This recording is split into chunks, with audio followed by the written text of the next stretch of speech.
Hello everyone. We're starting the lesson on Macbeth, Act 2, Scene 3. But I'm going to present it in two parts as it's too long for only one lesson. A bit of background quickly before we continue with the reading of the play. The scene starts with a porter who is speaking. Now, this scene with a porter serves a twofold purpose. It gives the Macbeths time to put on their nightgowns. Now, remember Lady Macbeth's instruction at the end of the previous scene, and it acts as comic relief. It is to ease the tension. It is to flatten the curve, because remember the tension was supposed to rise. Also, please take note that when the porter speaks, he speaks in prose, as Shakespeare's lesser characters normally do, people from the lower classes. Now, remember, there are exceptions to the rule. The upper class people speak in poetry, but there are exceptions when there is a specific reason for speaking from the heart or speaking rationally. This is, of course, a soliloquy. The porter is still somewhat the worse for wear after the previous night's drinking. The previous night, now that's the night of the king's banquet. The porter acts as the guard who has to open the gate to admit visitors. He imagines that he has to guard the gates that grant access to hell. Such a guard, according to him, would have a lot of key turning to do. He says he should have old turning the key, in other words, abundant experience, and thus would get very tired. Now let us read the first 7 lines. The knocking of somebody at the gate is still heard, and a porter enters the scene. Here's a knocking indeed. If a man were porter of Hellgate, he should have all turning the key. Knock, knock, knock. Some more knocking heard. Who's there in the name of Beelzebub?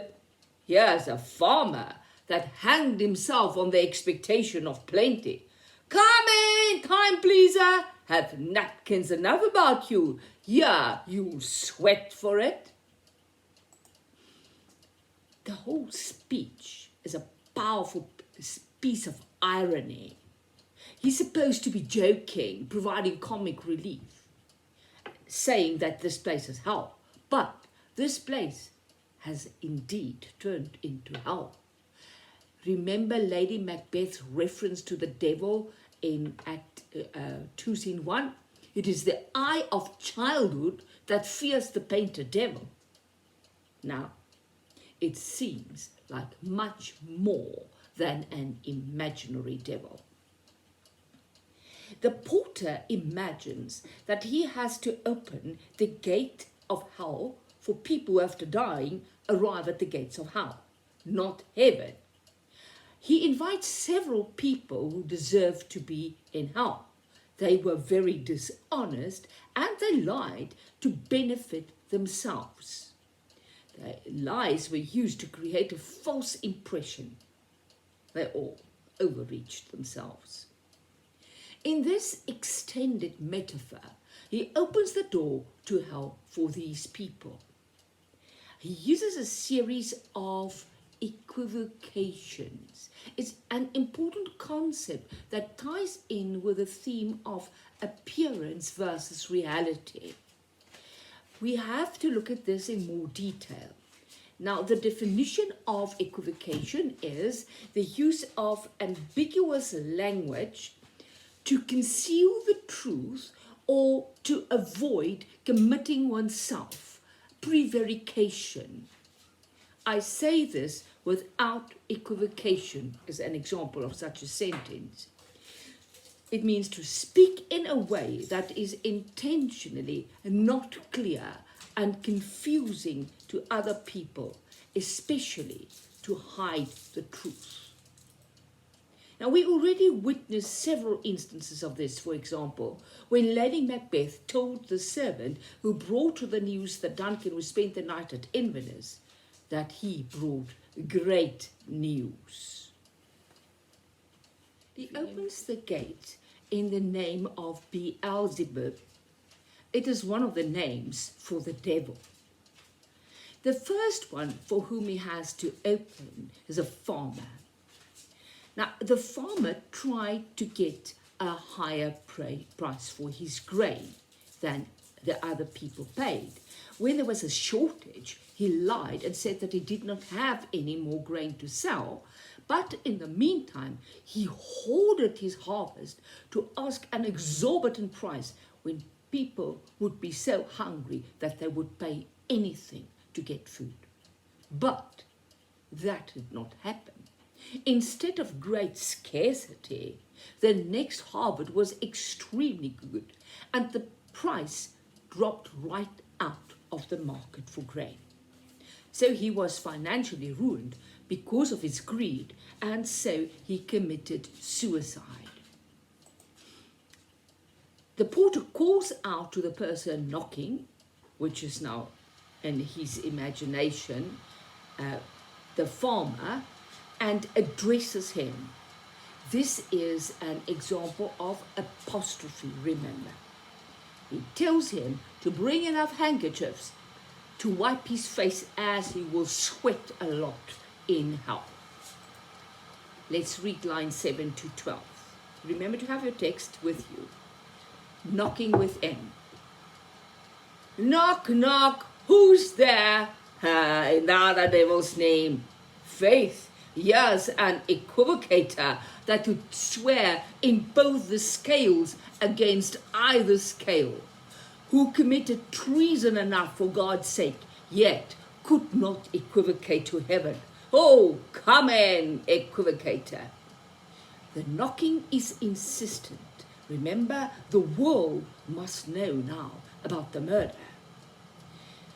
The porter is still so drunk that he cannot remember the other name for the devil, Satan, which means adversary. The equivocator that he lets in now, or supposed to let in now, creates a false impression by using words with more than one meaning. Now, I have to add in this piece of information. Justice was, still is, represented as a woman carrying a pair of balancing scales. The scale having to tilt, being the heaviest on the side of truth. I only added 10 grams to the side and it's immediately moving in its balance. Now, he says that the equivocator can deliver testimony for both parties because his words can keep the scales balanced. His testimony will appear to be used to plead the case for each of the parties in the lawsuit. He may be so good at giving testimony, but he cannot lie his way to heaven. Like Macbeth, a traitor who cannot redeem himself. Lines 13 to 15. More knocking. Knock, knock, knock. Who's there? Faith, here's an English tailor come hither for stealing out of a French hose. Come in, tailor, here you may roast your goose. Tailors were thought to be dishonest. They could charge you for more fabric than they needed. In this case, he stole fabric from a French stocking, a hose. French stockings used more fabric than English stockings, but even so, it is indeed a skilled tailor, dressmaker, who can steal fabric from a stocking. The goose was another word for a clothes iron used for flattening clothes. The porter says it's so hot in hell here in Macbeth's castle that you can heat your clothes iron here. Line 16 to 21. Knock, knock, knock, never at quiet. What are you? But this place is too cold for help. I'll devil porter it no further. I had thought to have let in some of all professions that go the primrose way to the everlasting bonfire. Anon, I pray you, remember the porter. The knocking disturbs the porter, and he complains that he has no peace and quiet, maybe because he's suffering from a hangover. Now, he says it is too cold there. The poet Dante wrote a poem called the Inferno in 1308, which tells the story of Dante's journey through hell. Traitors, those who committed treason, were tortured in the ninth or frozen circle of hell. Macbeth's castle is too cold. Macbeth, the traitor, betrayed Duncan, his king, his kinsman, who betrayed Scotland, Banquo, and Macduff. This is again dramatic irony because we know things that the speaker here does not know. Then the porter stops his imaginary opening of Hellgate. He says he wanted to let in several people that travel the flowery, the beautiful primrose way to the broad gates, to the fire of hell. He shouts to the people at the gate that he would be there soon, and none. And then he holds out his hand for a tip, maybe to the audience because he thinks it was funny, or perhaps to the people who enter, who have to tip him for his service of opening the gate. Now he opens the gate. And enter Macduff and Lennox.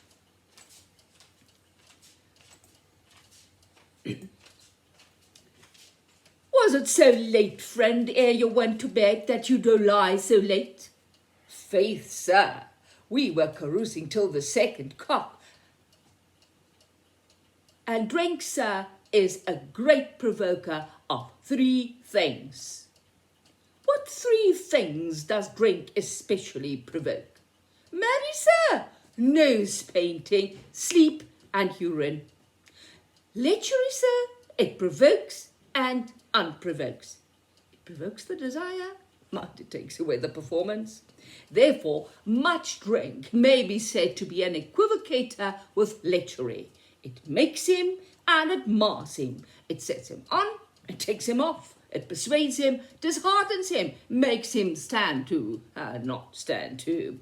In conclusion, equivocates him in a sleep and, giving him the lie, leaves him. I believe drink gave thee the lie last night. That I did, sir, in the very throat on me, but I requited him for his lie, and I think, being too strong for him, though he took up my legs some time, yet I made a shift to cast him. Macduff is upset when he enters that it took the porter so long to open the door. He wants to know if the porter went to bed at such a late hour that he had to sleep late. The porter affirms this. They were drinking and partying until the cock had crowed a second time at about 3 o'clock when the curfew bell rang. He continues to speak about the effect of the great amount of liquor they had consumed during the course of the previous night's revelling. He states that an excessive amount of liquor can instigate or provoke three things. Macduff humours him at first and asks what it is that drink causes. In the porter's answer, he starts by using a mild form of swearing, marry, which actually means by Mary, the mother of Jesus. He's stating that what he is saying is the truth and calls upon Mary to be the witness to the truth truth of what he's saying. The three things drinking causes are nose painting, sleep, and urine. Nose painting refers to the fact that the person's nose turns red from increased blood circulation due to alcohol consumption. Sleep is a natural reaction to drinking too much, and so is a tendency to want to urinate. Now he speaks about something else that's instigated by drinking, which is the desire to have sex indiscriminately, lechery. But this desire is also spoiled because the drinker is unable to act upon it. He cannot perform. It is taken away by drinking too much. Thus, it is provoked and unprovoked. He returns to his former idea of equivocation. Too much drinking can therefore be said to be an equivocator with lechery. Lechery is thus personified. In the next part, it refers to drink and him is lechery.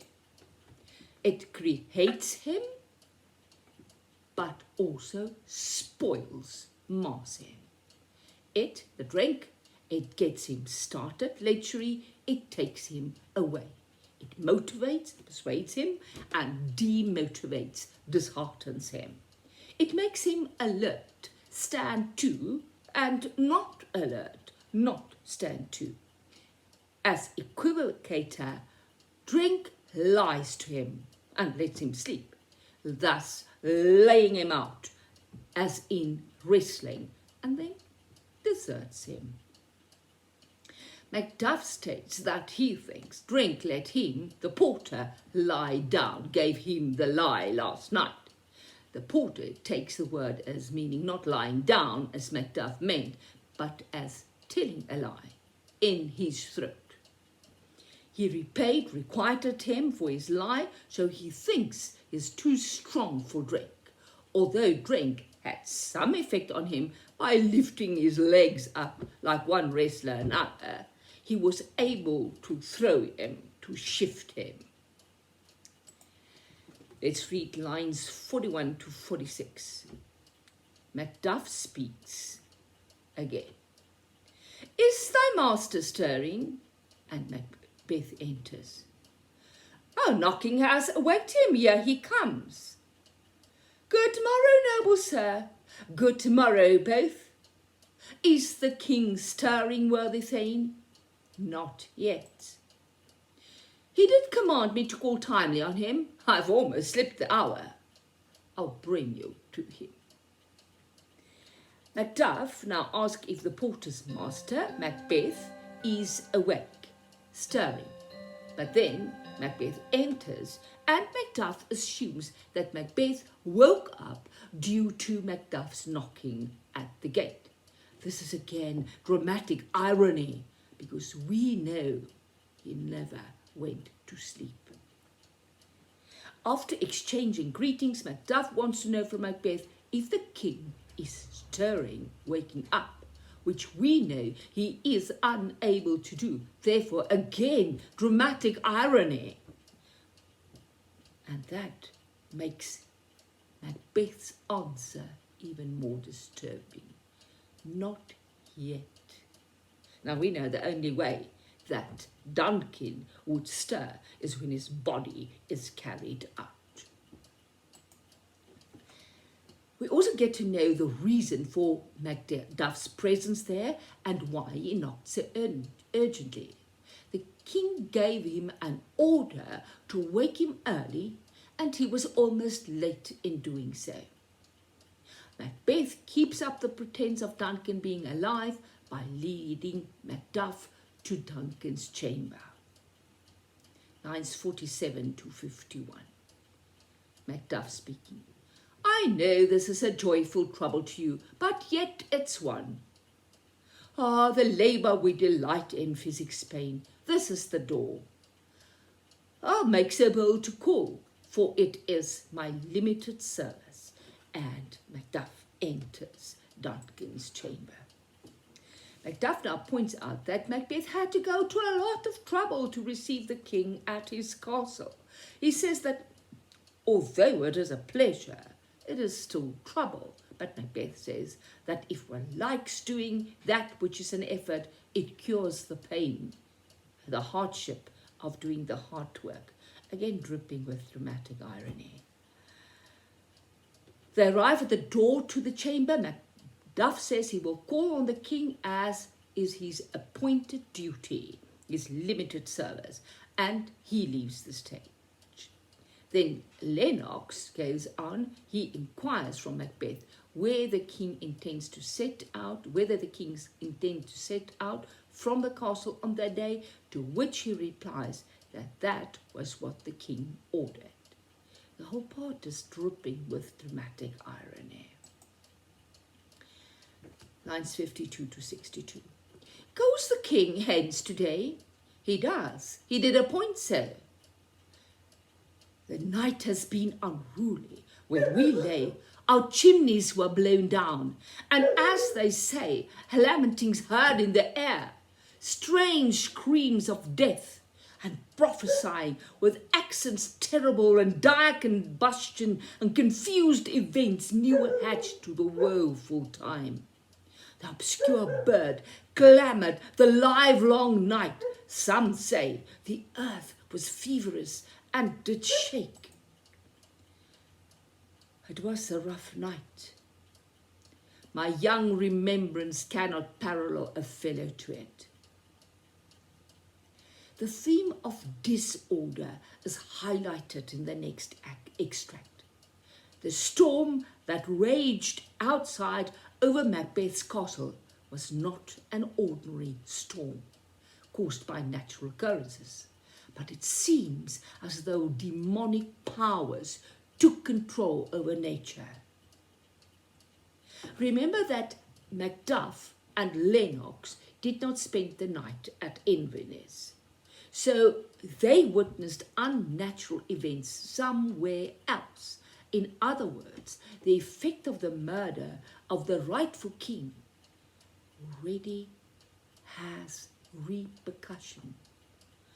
And the murder has been causing chaos. It ties in with the idea created by the drunken porter that Macbeth's castle is the gate to hell, through which evil spirits come to cause unnatural events. Some of the things reported were storms so severe that chimneys were blown down, and unidentified voices called out in the night. Cries of sorrow, lamentings were heard on the night air, as well as death cries. So people must have been killed. Remember that while Macbeth was busy committing the murder, Lady Macbeth heard the owl screeching at the time of Duncan's murder. The owl is said to forecast some horrible misfortune. Lennox reports that the obscure bird, the owl, made a loud noise all night long, which is a sign prophesying of terrible igniting of flames of confusion, which is political upheaval, dire combustion and confused events. The earth that is set firmly on her path was so much influenced by these evil powers that it shook like a sick person in a fever. This is a metaphor. These events are like eggs that are newly hatched, in keeping with the extreme sadness of the time. Another example of a metaphor. Macbeth concedes that it was a rough night. It's a very simple statement, almost an understatement, because it does not convey any of the horror that went along with it for Macbeth. And look at the ambiguity. It was a rough night. His idea of rough night completely different from that Lennox spoke of. Again, dramatic irony. Lennox says, even though he is young, he cannot remember anything like it. We'll continue with Macbeth Act 2 Scene 3 in the next video. May you have a wonderful day.